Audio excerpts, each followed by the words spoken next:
Good evening student. तो हमारा ये पार्ट 2 की मैनेजमेंट अकाउंटिंग का पार्ट 2 डिस्कस कर रहे हैं हम। इंपॉर्टेंट क्वेश्चन मैनेजमेंट अकाउंटिंग से संबंधित 2 मार्क्स के क्वेश्चन हम सॉल्व करते आ रहे हैं। तो इसमें देखेंगे हमारा पहला क्वेश्चन है नेचर ऑफ मैनेजमेंट अकाउंटिंग, कि जो मैनेजमेंट अकाउंटिंग है उसकी नेचर क्या है, इसके फीचर भी बोल सकते हो इसे आप। तो फर्स्ट है goal oriented process. Management accounting है वो एक गोल ओरिएंटेड प्रोसेस है। इसका मेन फोकस क्या होता है? Management accounting focus on achieving organisational objective. इसका मेन फोकस होता है जो ऑर्गेनाइजेशन के ऑब्जेक्टिव है उसको अचीव कैसे करना है। कैसे अचीव करेंगे? Through financial analysis and reporting. जो भी हम फाइनेंशियल स्टेटमेंट बनाते हैं उनका हम एनालिसिस करते हैं, उनकी रिपोर्टिंग के द्वारा हम मैनेजमेंट अकाउंटिंग का हेल्प लेते हैं। दूसरा पॉइंट हमारे पास आता है, स्टूडेंट थोड़ा सा शोर कम आए आपकी तरफ से, तो प्लीज ये ध्यान रखना। मैं बार बार आपको कह रहा हूं, जो यहाँ पर प्रेजेंट ऑफलाइन बैठे हैं उन स्टूडेंट को मैं कह रहा हूं कि आवाज ना आए। देन है integrative and multidisciplinary. It combines insight from various discipline to provide comprehensive financial guidance for decision making.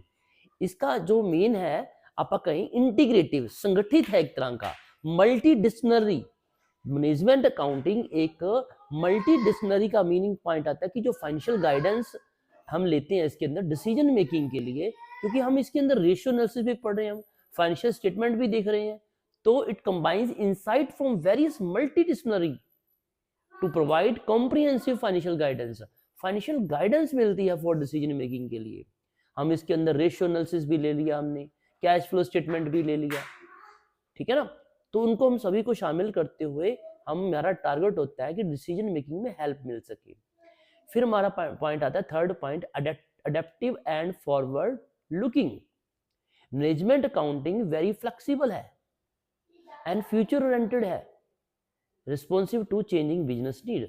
जैसे कि अब प्रेजेंट समय की बात करें, हर समय सिचुएशन ऐसी बनती रहती है, फाइनेंशियल एनवायरनमेंट में चेंजेस आ रहा है, तो मैनेजमेंट अकाउंटिंग क्या है, वेरी फ्लेक्सिबल नेचर की है और फ्यूचर ओरिएंटेड है, ठीक है। तो ये पास्ट ओरिएंटेड की बात नहीं आती, पास्ट में तो डाटा मिल गया हमारा फाइनेंशियल स्टेटमेंट का, तो इसकी नेचर में आप 3 पॉइंट बताएंगे 2 मार्क्स के क्वेश्चन में। आप इनका डायग्राम भी बना सकते हैं, ठीक है, डायग्राम भी बना देंगे जिसके अंदर हम लिख देंगे गोल ओरिएंटेड, फिर इंटीग्रेटिव आ जाएगा एंड देन अडेप्टिव आ जाएगा, ठीक है ना।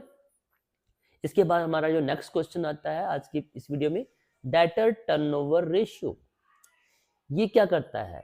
It major how efficiently A company collects it's account receivable.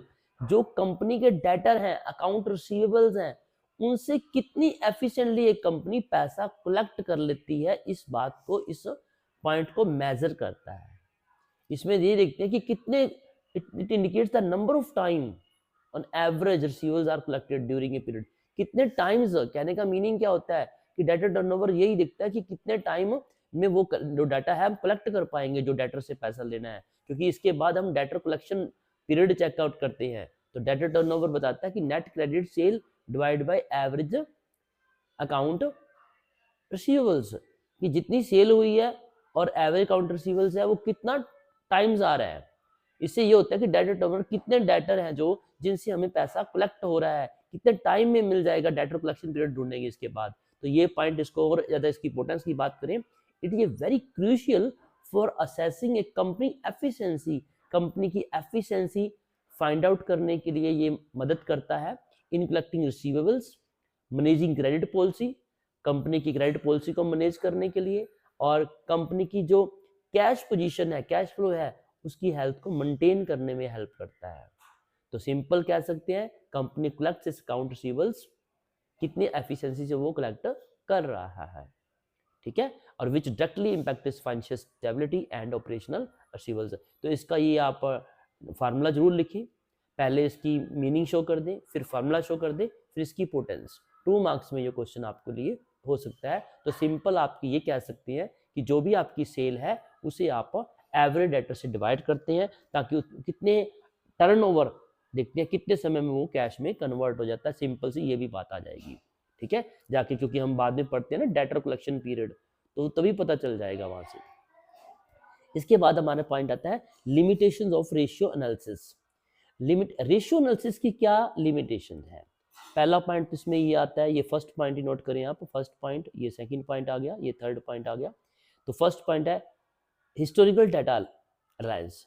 Ratio analysis की जो इसकी जो लिमिटेशन का मीनिंग है, जो इसकी वीकनेस है, ये पास्ट फाइनेंशियल डाटा पे डिपेंड होता है, विच मे नॉट रिफ्लेक्ट करंट और फ्यूचर परफॉर्मेंस, जिससे हम करंट की और फ्यूचर की परफॉर्मेंस को मेजर करना में प्रॉब्लम आएगी, क्योंकि हमने जो डाटा रेशियो एनालिसिस किया वो पास्ट डेटा पे होता भी रेशियो पास्ट पे होगा, लेकिन ये इसकी लिमिटेशंस है।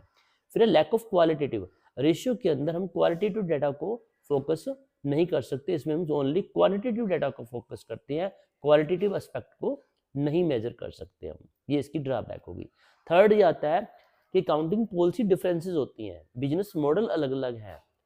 अब अगर आप देखें क्रॉस इंडस्ट्री कंपैरिजन है, वो नहीं कर पाएंगे एक देश का दूसरे देश के साथ, क्योंकि हर एक का बिजनेस मॉडल अलग अलग है, तो इसमें इंडस्ट्री कंपैरिजन करने में मुश्किल आती है, ठीक है ना। हर एक फर्म का अपनी अकाउंटिंग पॉलिसी बनी होती है।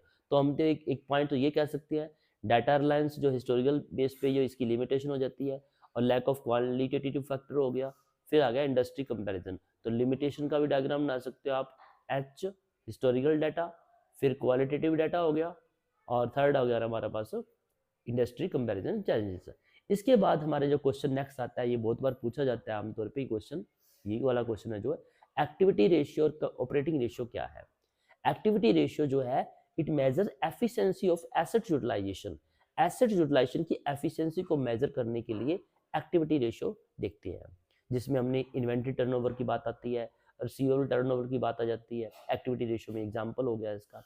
और इसमें फार्मूला क्या आता है, sale divide by average debtors, average total assets आ गई, ठीक है। अभी अपन ने ऊपर डेटा टर्नओवर की रेशियो की बात की थी, एक्टिविटी में यही आ जाता है। और ऑपरेटिंग रेशियो में क्या आएगा, ऑपरेटिंग एफिशिएंसी को, प्रॉफिटेबिलिटी को फाइंड आउट करने के लिए हम यूज करते हैं। इसमें आता है operating expense divide by net sale, ये इसका फार्मूला हो गया।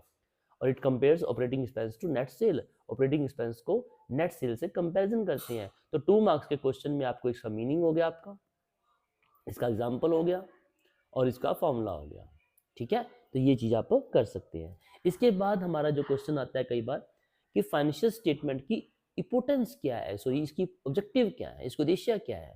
तो इसके 3 ऑब्जेक्टिव हो जाएंगे, हमने 2 मार्क्स के क्वेश्चन के हिसाब से लिया है। Provide decision useful information, decision making के लिए आपको यूजफुल इंफॉर्मेशन मिलेगी, और फाइनेंशियल परफॉर्मेंस को आप असेस कर सकते हो, उसकी क्या पोजीशन है उसे देख सकोगे, और ट्रांसपेरेंसी इंश्योर हो जाती है, जिसकी जिम्मेवारी बनती है, ठीक है ना, जो काउंटेबिलिटी होती है। तो प्रोवाइड डिसीजन या डिसीजन लेने में यूजफुल इंफॉर्मेशन मिलती है। Financial statement offer relevant and reliable data, एक relevant and reliable data provide करती है to stockholder. Stockholder कौन से होते हैं, शेयर होल्डर है हमारे, ताकि वो डिसीजन लेने में हेल्प मिल सके, ठीक है ना। इन्वेस्टर्स है, वो स्टॉक होल्डर्स है। It offers relevant and reliable data. फिर फाइनेंशियल परफॉर्मेंस दे प्रेजेंट, ये जो फाइनेंशियल स्टेटमेंट क्या करते हैं, it present clear picture of companies profitability, company की प्रॉफिटेबिलिटी क्लियर पिक्चर मिल जाती है, कंपनी की फाइनेंशियल हेल्थ क्या है वो पता चल जाएगा, कंपनी का कैश फ्लो कैसे है, तो ये उसको प्रेजेंट करती है। फिर हमारे पास थर्ड पॉइंट आता है, ensure transparency, financial statement promote transparency in reporting, ताकि जब आप फाइनेंशियल स्टेटमेंट प्रेजेंट करते हैं वो ट्रांसपेरेंसी लेके आते हैं, डिस्क्लोज कर रहे हैं ना हम, और hold management accountable for their stewardship, management को अकाउंटेबल ठहराया जाता है कि आपने जो स्टेटमेंट बनाई है वो उसके लिए वो जिम्मेवार है, ठीक है ना, उन्होंने अपना डाटा जो प्रेजेंट किया है। तो ये इसके ऑब्जेक्टिव है कि ऑब्जेक्टिव ऑफ फाइनेंशियल स्टेटमेंट। इसके बाद हमारा जो ये पॉइंट आया, आप देखोगे मैं थोड़ा सा रिपीट कर देता हूँ आज की वीडियो को। इसमें देखते हैं हमने जो पहला पॉइंट डिस्कस किया, नेचर ऑफ मैनेजमेंट काउंटिंग, ठीक है, नेचर ऑफ मैनेजमेंट काउंटिंग आ गया। दूसरा पॉइंट हमारे पास आ गया, डेटर टर्नओवर रेशियो क्या है, ठीक है, कितना डेटर से पैसा, कितना एफिशिएंसी जो डेटर से पैसा कितना एफिशिएंटली रूप में कंपनी कलेक्ट कर रही है, ये पता चल जाएगा, ठीक है। आप सिंपल ये भी कह सकते हैं कितने समय में जो डेटर है हमारे बाद में वो कितने रिकवर हो रहे हैं, ये भी पता चल जाए, कितने बार डेटर बदल जाते हैं, आप सिंपल ये भी कह सकते हो। अगर ये कहते हैं आप 8, इसका जो रिजल्ट आता है 8 टाइम आ गया, तो इसका मतलब क्या है, हर 2 महीने के बाद हमारे डेटर चेंज हो रहे हैं, क्योंकि उनसे कैश कलेक्टर होता जा रहा होगा, ठीक है ना।